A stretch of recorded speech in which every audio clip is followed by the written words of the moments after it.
Yes, nongere kubasuhuza kubifuriza amahoro kugubwa neza umugisha w'Imana ukomeze kubana namwe aho muri munce z'igihugu zitandukanye iburasirazuba iburengerazuba amajyepfo amajyaruguru mu mujyi wa Kigali mwese mukomeze kugubwa neza aba diaspora mwese nabasuje cyane bamudukurikiranye umunsi ku wundi ndabashime cyane uyu munsi rero Fly TV Rwanda turaje kabisa na story nyinshi zitandukanye zigezweho gatanu ku kandi. Yes, all right, nimutarakora rero subscribe ni gikorwa cyagucitse nyamuneka gikora ubundi twibanire neza fresh gatanu ku kandi nta kibazo. All right, this is a Fly TV Rwanda. Yes, tudatinze rero reka twimanukire n'inkuru y'uyu munsi. Uyu munsi byifashe bite, hiriwe uwuhe mwuka? Ni story iri kugarukaho cyane hano mu Rwanda hirya no hino. Nta yindi rero n'ubukwe bwaje kuba bwagwanirwamo cyangwa se imitsi imigeri ibipfunsi byose byaje kubera aho umugeni abageni basezeraniraga mu rusengero.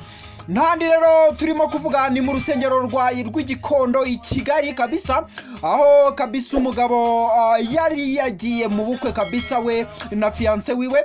Ubukwe rero hagati bugeze hagati pastor yahimbawe mu gihe yaratangiye gutanga amabwiriza y'uko ubukwe buri bugende, nibwo rero haje kuba fight y'umuntu waje yinjira abasatira kabisa avuga ati abana ibiki bintu byinshi cyane. Yes, Fly TV Rwanda rero turari kugira ngo byose mubyumve kandi mubyakire mubyumve tano kwa tano. Niyo mpamvu Fly TV Rwanda twari kugira ngo musobanukirwe ibintu byose biba biri kugenda biba mu gihugu hirya no hino, inkuru zidasanzwe. Wakwibaza uti mbese uyu mama yaje kuba yakwitambika mu bukwe bigenze bite? Byose Fly TV Rwanda turahari kugira ngo bikugereho gatanu ku kandi, imyuka ni yose kugira ngo story zose zigezweho zibagereza gatanu ku kandi. Uyu rero ni umumama kabisa umaze kuba yabyara gatanu, birumvikana n'abana batatu ndetse na babiri b'impanga yabyaye. Uyu mama rero yaje guteza kidobya cyangwa se intambara mu rusengero bigenze bite. Mama rero ngo yadutangarije ko yaje kuba yabana n'uyu mugabo mu buryo butemewe n'amategeko, ariko ngo uyu mugabo rero akaba yaraje kuba yamuta mu rugo akamusigana abana akaza gutwara babiri b'impanga. Uyu mugore rero ngo yaje mu rusengero guteza impagarara avuga ko ashaka abana biwe babiri b'impanga uyu mugabo yaba yaratwaye, ngo kuko ntabwo ashaka ko abana be babaho nk'imfubyi kandi bafite mama wabo. Ibi bintu rero byaje kuba byavugisha benshi, aragenda mu rusengero kabisa. Iyi nkuru yaje kumusanga yibereye mu murima mw'abantu mwarimo arihingira, umuntu aramuhamagara amubwira ati uwahoze ari umugabo wawe ubu ngubu tuvugana akaba agiye gukora ubukwe n'undi mukobwa.